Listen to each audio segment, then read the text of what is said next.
Café na Praça com Alexandre Martins.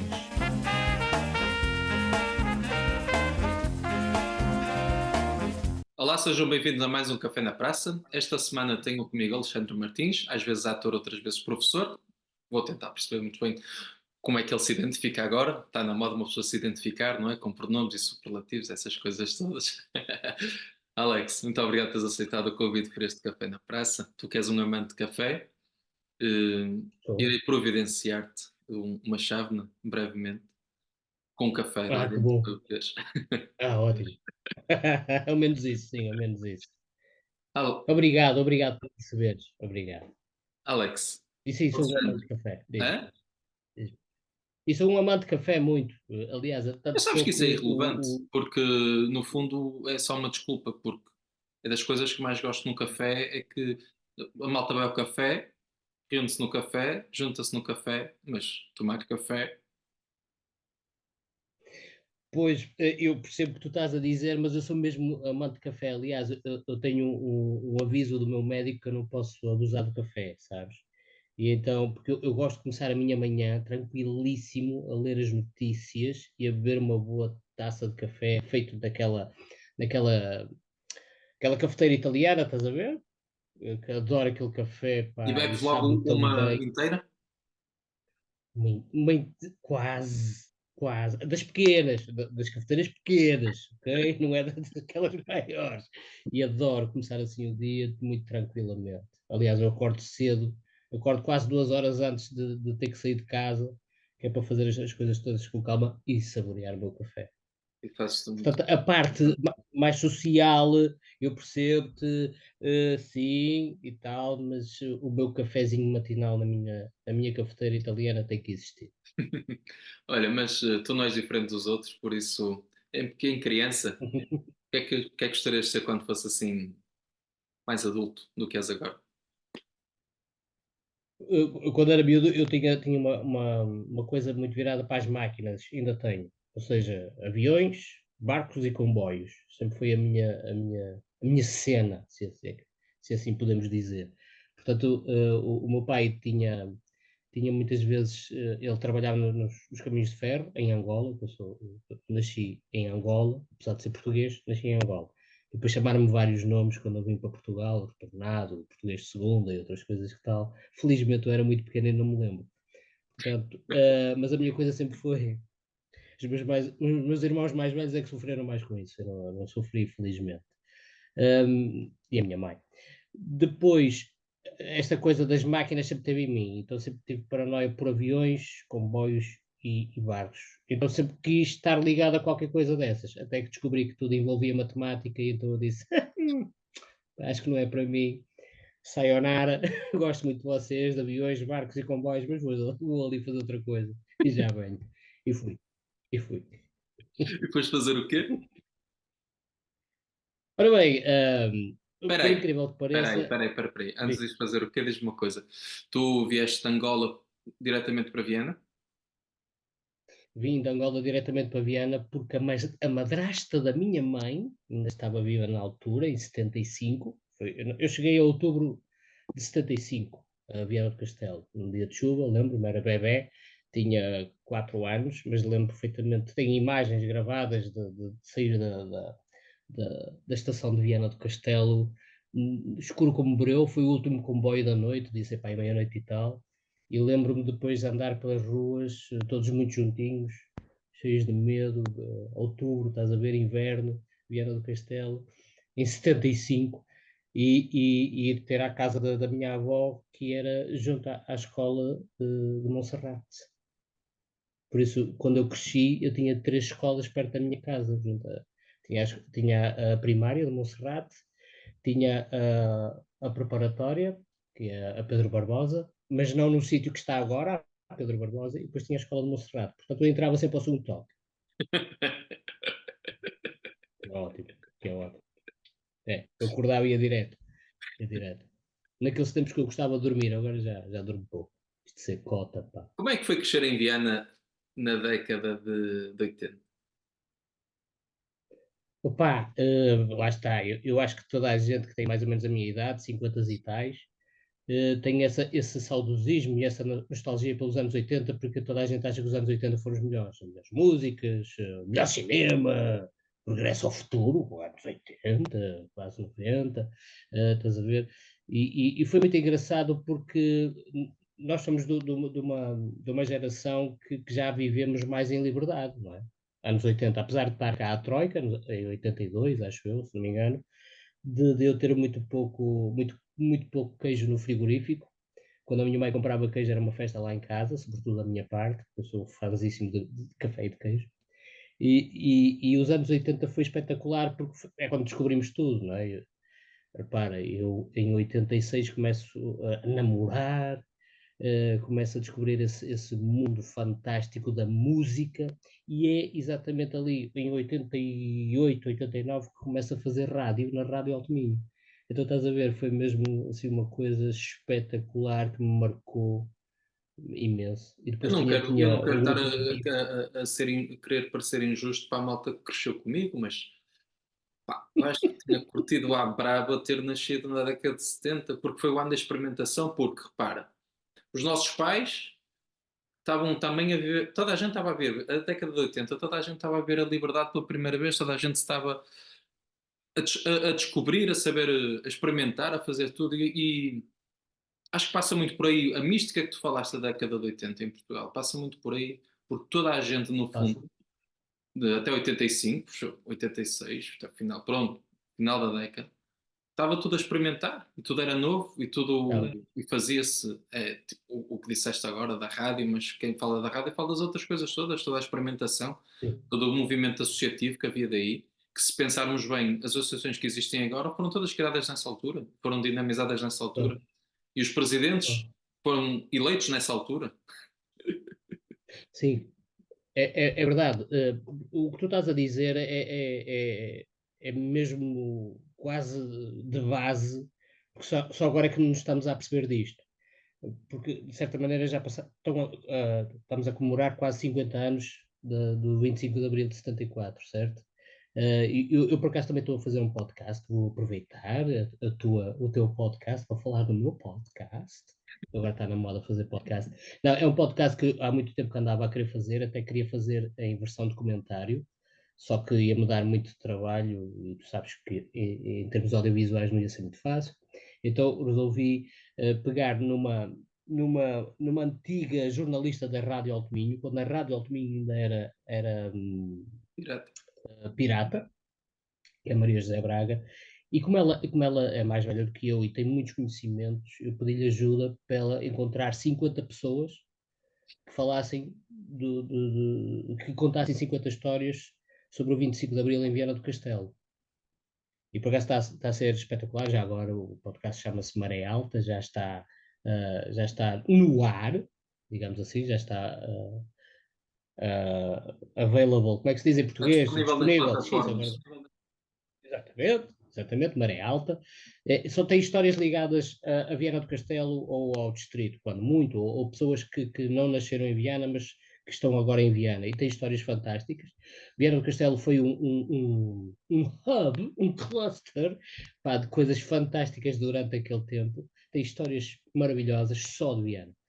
E exatamente para complementar esse meu podcast, eu tenho feito muita investigação à volta desta questão de muitos assuntos do que está relacionado com o 25 de Abril, antes, durante e após. E uma das questões que eu pesquisei foi exatamente essa questão associativista, do associativismo, que foi muito forte um bocadinho antes do 25 de Abril, porque era a única maneira que as pessoas tinham de se expressar e de estar juntas, sem serem presas, porque mais três pessoas que ele já dava confusão. E depois foi uma maneira também de tentarem combater lentamente a ditadura. Logo após, há esse boom, há essa liberdade que tu falaste muito bem, e as pessoas começaram a perceber o valor da comunidade, que é uma coisa que estamos cada vez mais a perder agora, que é muito engraçado. Engraçado não tem nada de engraçado, mas acho que tu te percebes que as pessoas já não se unem tanto, a questão do bairro já deixa de ter importância, a associação do bairro deixou de existir, quase, não é? tu agora só tens associações muito mais ou viradas para a igreja ou viradas para desporto e pouco mais tens. Por exemplo, quando tu tentas ver como é que está o teatro amador aqui no distrito, tu tens muito pouco, quando nos anos 70 e 80 tinhas, foi um boom, como tu dizias, enorme. A própria FAOS, quando existia e que depois passou para o Instituto Português da Juventude, dava imenso apoio a imensas associações que fomentavam, por exemplo, o teatro amador. Havia muitos grupos aqui à volta de Viana e no distrito. Aliás, não sei se chegaste a conhecer um personagem fantástico chamado Lucilo Valdés. Nunca ouviste falar de Lucilo Valdés, ele não toca na tua geração.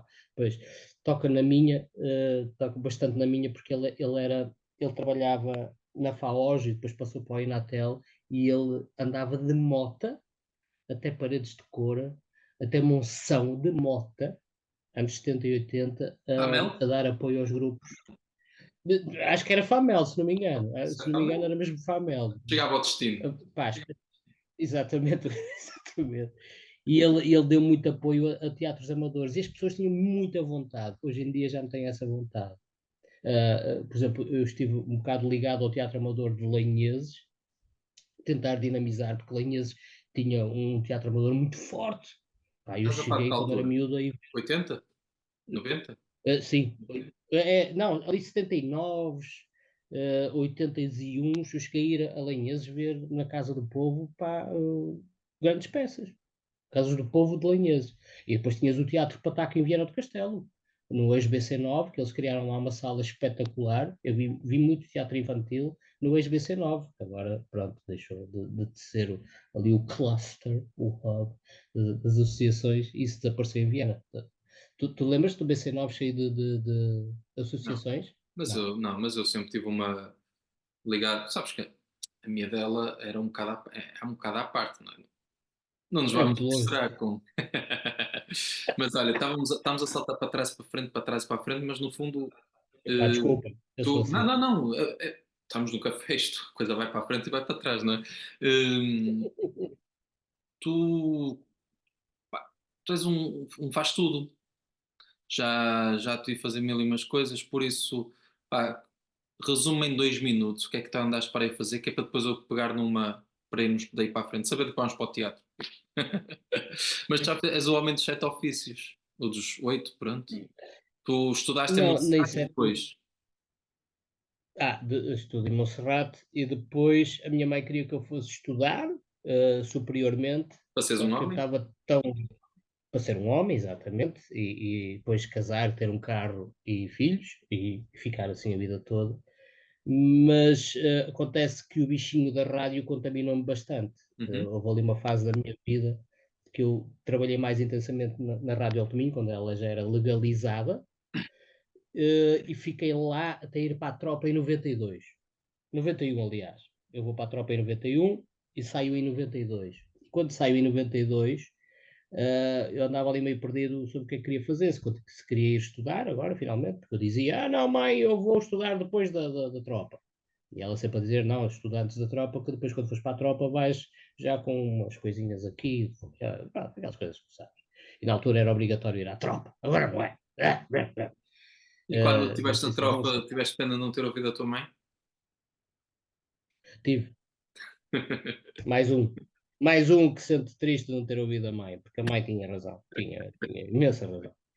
Mas por outro lado, também fico feliz porque quando saio da tropa andava ali meio perdido e a minha namorada da altura falou-me que havia ali a possibilidade de fazer um curso de teatro no Teatro Noroeste, que tinha meses tinha iniciado a sua atividade meses atrás. O Teatro Noroeste começa em 91, setembro, outubro de 91, se não me engano, a primeira produção deles é de outubro de 91, e depois em 92 eles precisavam para uma peça em setembro de 92, acho que é isso, precisavam de muita gente, então deram uma formação teatral e ela falou-me nisso. E eu disse que não, pá, que não tinha jeito nenhum para para a coisa de ser teatro, fazia muita confusão teatro, eu se calhar tinha que estudar ou trabalhar ou qualquer coisa. Então ela deixou-me o repto, olha, eu inscrevi-te, agora faz o que tu quiseres.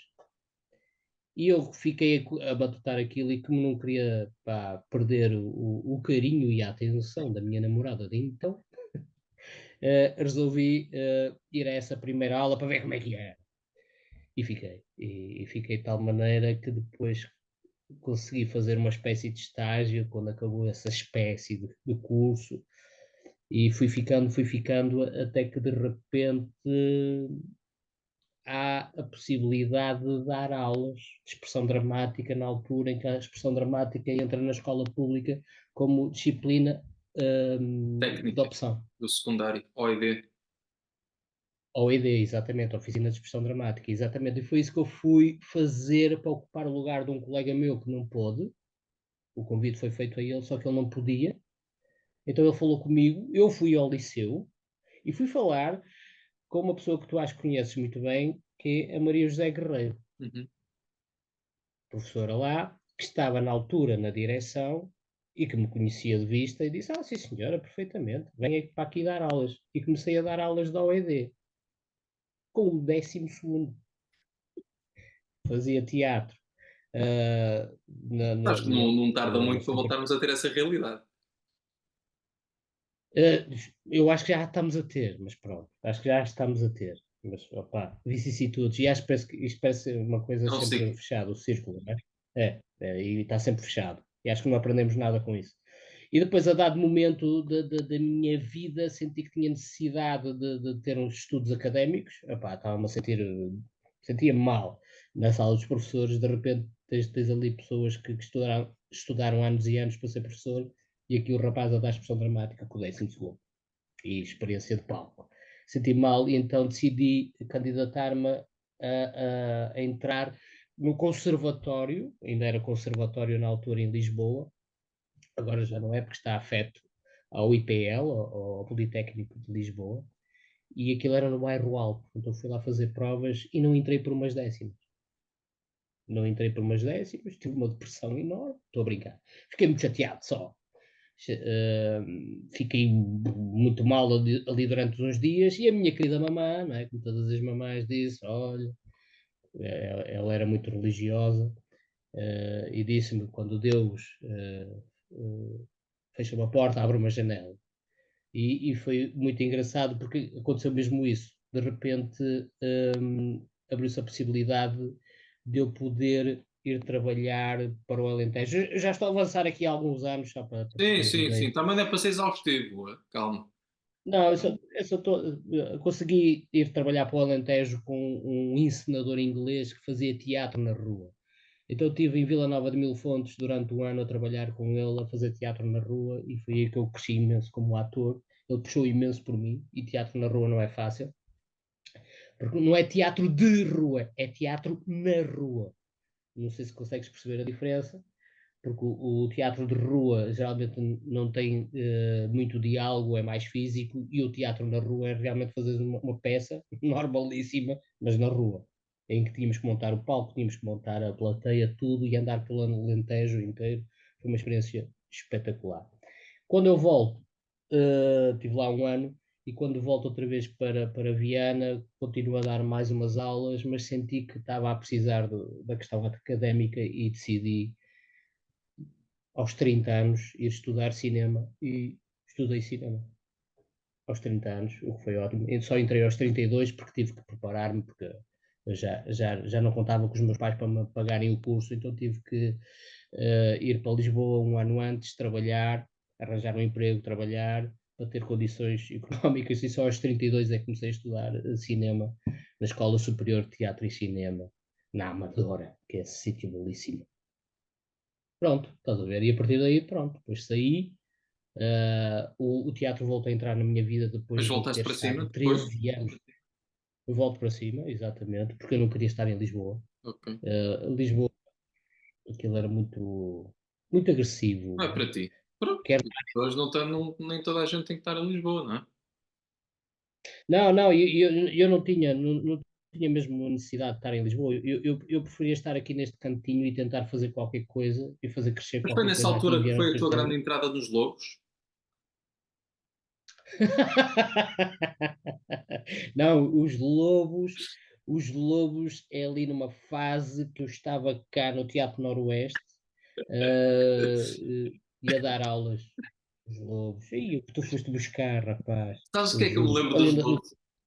Lembro-me de ir à sim. antestreia na Praça da República, estar lá montado um tapete vermelho, lá o ecrã montado, os atores irem ao palco, eu ser pequeno e a dizer, mas o que é que eu estou aqui a fazer?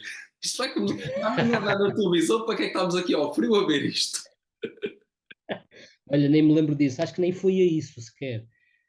Sim, eu tinha ali uma participação mínima. O que foi bom foi, por exemplo, ser dirigido pelo Nicolau Breiner aí nos Lobos. Foi muito engraçado isso. Os primeiros episódios foram dirigidos pelo Nicolau Breiner. Mas então, Quando ele- o teatro acabou por ser um feliz acaso da teimosia da tua namorada da altura exatamente, sem tirar nem e que pôr. se mantém. Porque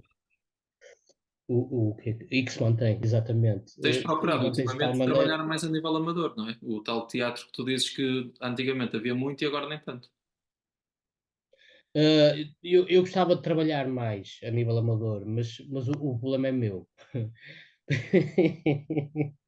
Pronto, eu vou ficar um bocado envergonhado de dizer isto, mas o problema é realmente meu, porque as pessoas que conseguem ter disponibilidade para estar num grupo amador, elas já abdicam muitas coisas da vida delas, como é óbvio, e eu puxo muito por elas. Porque, pronto, eu venho do teatro dito profissional, em que há um certo ritmo e há uma certa exigência que eu depois tenho de passar para o teatro amador, e então as pessoas ficam a olhar para mim, o que é que este malandro quer, não é? Que está aqui a puxar por nós, eu só quero me divertir e eu estava ali a tentar espremê-los. Então senti essa dificuldade, a culpa é minha, obviamente, é que eu não me consigo adaptar, não consigo fazer menos, e então achei que estava a ser muito complicado para muitas pessoas e decidi afastar-me. Se calhar é melhor elas terem os seus tempos e as suas maneiras de trabalho do que ter ali um que tenha mania que sabe tudo. Foi como me disseram uma vez, estás a ver, sabe tudo. E pronto, confusões, coisas normais da vida. Tiveste, Mas essa questão. tiveste uma altura em que foste conhecer outros ares, não é? Que Sim. Ok. Sim, porque desculpa lá se eu for um bocado irónico agora, peço desculpa a ti e a quem tiver a ver eventualmente. Ali o senhor Coelho, a determinada altura, disse: se calhar é melhor os portugueses saírem do conforto. Eu, na altura estava a dar aulas, até estava nos Arcos de Valdevez. Estava muito bem, nessa altura já havia, não havia professores da OED, já havia, a OED começou a ser cada vez mais arrumada, o que eu acho muito mal, mas pronto, é a vida, porque toda a gente acha que a OED era só fazer teatrinhos, só esse termo já me dá uma urticária deste lado. E depois a senhora Rodrigues também disse: se calhar vamos pegar nos técnicos especializados, vamos mandá-los todos embora para poupar dinheiro. E então os professores que estão com horário zero, ou professores que têm pouco horário, passam eles a dar aulas ao ensino tecnológico. Na altura era ensino tecnológico, agora é ensino profissional. Porque o ensino tecnológico e profissional precisava sempre de técnicos especializados, que é o que eu estou a fazer agora. Estou a dar aulas de audiovisual, sou um técnico especializado, não sou professor, tenho uma vertente pedagógica, mas porque a tirei como formador e consigo dar aulas. Mas na altura estava cá a Troika, não sei se te lembras, e o senhor Coelho disse: é pá, pessoal que puder, imigre. E foi o que eu fiz e fui para a França durante 1 ano e meio trabalhar num hotel, em hotéis. Fiz 2 saisons, uma saison d'hiver, perto de Chamonix, ou Chamonix, perto de Mont Blanc. Estive lá 4 meses e qualquer coisa, e depois desci para a Côte d'Azur e foi bien. estive très bien, bien sûr. Foi E daí estive a que te trabalhar. vocês lhe Mustache? Ah oui, bien sûr, les moustaches, mais comme ça. E a baguete também. E estive a trabalhar num hotel perto do Mónaco também durante 4 meses e qualquer coisa. Depois ainda fiquei ali um tempo a pensar se continuava imigrado ou não. ainda tive ali uns tempos, pá, porque o dinheiro era bom, só que depois estava a ficar cinzento aqui na massa e a parte criativa estava a ficar atacado pelos bichos todos do teatro, os bichos todos não sei do quê, do cinema. E então vim para Portugal. Isto é já 2014. E Eu estive ficaste. fora e Pronto. tenho ficado, tenho-me E agarrado diz-me à uma bola. coisa, então. Teatro é central, somente tens feito alguns papéis na televisão. Hum, Como é que vês a realidade do mundo da arte e do espetáculo? Além de. Eu acho que sei a resposta, mas tens que ser tu a verbalizá-la. Não, pá, isto estava-se complicado, porquê? Porque neste momento tu tens muitos programas de televisão que dão um acesso rápido à fama, não dão acesso rápido ao trabalho, dão à fama. E tu, para depois manteres essa fama, tens de trabalhar muito mais do que aquelas pessoas que vão construindo hum, a dita carreira paulatinamente, com sentido, com esforço, com dedicação. E as pessoas estão a investir muito mais na questão da fama do que na questão do trabalho, do conhecimento e do crescimento interior. Pronto. Tu sabes que nós ligados a esta questão das artes, falamos do interior e do coração e essas coisas todas. Sim, Mas torna-se verdade. Sim, sim, sim. sim. Mas torna-se verdade. Porque realmente, se tu não construires algo com cabeça, tronco e membros, um dia mais tarde isto cai, tipo castelo de cartas. E eu acho que é o que está a acontecer. E esta onda de pessoal que se dedica ao Instagram, ou que se dedica ao YouTube, ou que se dedica ao TikTok, tem esta coisa muito ténue. Eles constroem qualquer coisa muito engraçada, mas que por vezes faltam-lhe as bases. Quando tu trabalhas mais a sério, tu precisas de apoio. Então, Portugal está habituado a dizer que os artistas só vivem de subsídios. E a verdade é esta, porque as pessoas não vão ver as coisas. Então é preciso subsídios para dar de comer às pessoas que querem estar neste mistério, não é? Nesta profissão. Porque se as pessoas realmente consumissem muito mais o teatro, o cinema, a dança portuguesa, eventualmente teríamos uma economia mais oleada. E não a temos. Daí a necessidade dos subsídios. E as pessoas não conseguem perceber que as pessoas também têm que pagar contas, não é? E Ser comer. artista, às Olha vezes, esse luxo. e comer, não é? Exatamente esse luxo único. Daí a necessidade de ser subsidiado.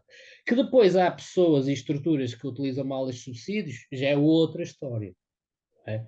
Mas a questão é, porque é que tu precisas de arte? Eu acho que esta discussão já vem, Jesus, desde há séculos, provavelmente, pelo menos um século, tem de discussão a necessidade das pessoas usufruírem ou não da arte, terem ou não acesso à arte, mas que ela é necessária, mas se não é vista, se não é discutida, se não é criticada no bom sentido da palavra, que toda a gente acha que criticar é deitar abaixo e criticar é apenas tecer considerações para nós crescermos. Mas pronto, este é o meu lado pedagogo a falar.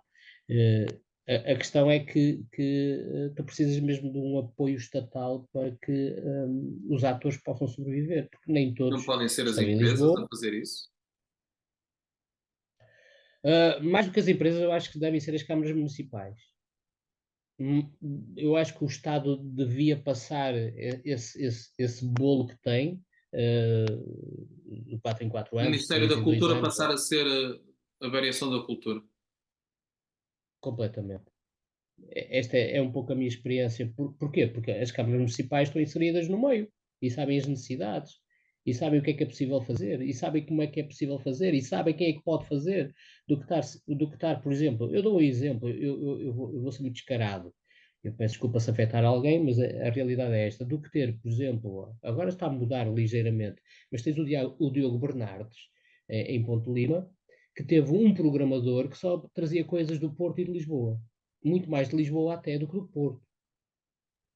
E tudo que estava aqui, as Comédias do Minho, o Teatro Noroeste, a Crisálida, outras entidades teatrais profissionais, quase nunca foram lá ou nunca foram lá. Estás a perceber? Porque Lisboa aqui é. E o resto da malta que anda aqui a tentar Mas não sobreviver e seria também lutar. uma forma Ni- de garantir que a sala enchia? É uma boa questão que pode ser discutida, eu acho que ela tem que ser contemplada, mas julgo que o facto de teres pessoas de caminha, por exemplo, a Crisálida, vai trazer menos pessoas, porquê? Porque Eu as não pessoas vão mais consigo depressa ter ao essa. lume, à fama, do que vão ao trabalho. Então pronto. Então aí está mais uma vez a Acho eu. necessidade de Mas subsídio. diz-me se estou errado, se esta ideia é Não, não errada. estás, obviamente que não estás. Aliás, tu tens Sabes neste porque é que eu momento te digo isto de forma muito simples? Em Viena, tu tens o Noroeste, o Centro Dramático, faz uma Uhum, peça. E depois faz uma peça certo. e vem o Fernando. Como é que se chama aquele? Gomes, Fernando Gomes, Exatamente. E é vem uma esse? peça com o Fernando Gomes, agora já nem tanto, mas há uns tempos, quando ele era mais presença habitual na televisão, e uma peça com o Fernando Gomes enchia, uma peça sem Fernando Gomes não enchia, por causa da fama das pessoas. Não? Sim, eu percebo isso e aceito. Eu não sou nada contra o estilo do Fernando Gomes, nada. Até já Não estou a falar trabalhei do com ele e estilo, estou gostei a muito de falar trabalhar. da pessoa ser conhecida na televisão. Leva as pessoas mais depressa. Sim, mas Sim, mas eu quando falo de estilo, falo que o o Gomes está ligado à comédia. E toda a gente sabe que se for ver um espetáculo com o Fernando Gomes, apesar de ele ser conhecido da televisão, vai ser comédia, não é? Enquanto que a garantia de haver o Alexandre Martins, eles não sabem se é comédia, se é drama, se que raio que é. E depois as pessoas têm aquela tendência a dizer: eu já tenho uma vida tão cheia de problemas que eu não quero ir ver mais problemas, quero ir ver a comédia para não pensar em nada. O que também é um erro, mas pronto, o teatro está lá para fazer pensar, fazer.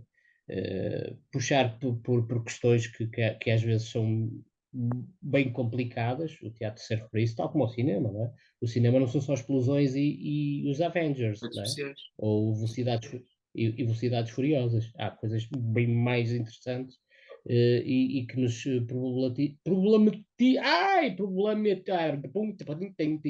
que colocam problemas à nossa existência na sociedade atual. Muito bonito. Alex, termina o episódio agora, nesta temporada, com um desafio aos convidados, que é algo Diz.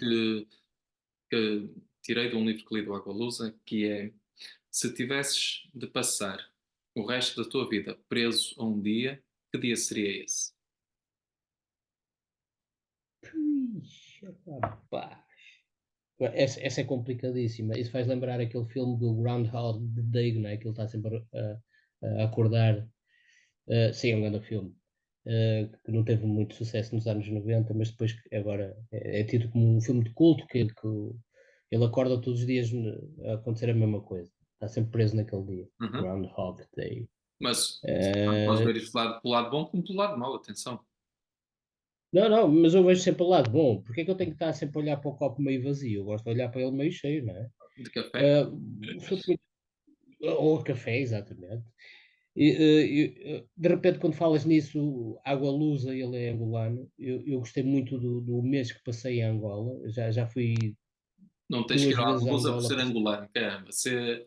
Não, não, estou a dizer, não, lembraste-me e gostei muito desse tempo que estive a trabalhar em Angola duas vezes um mês, tal como estive em Moçambique um mês, como estive em Cabo Verde um mês.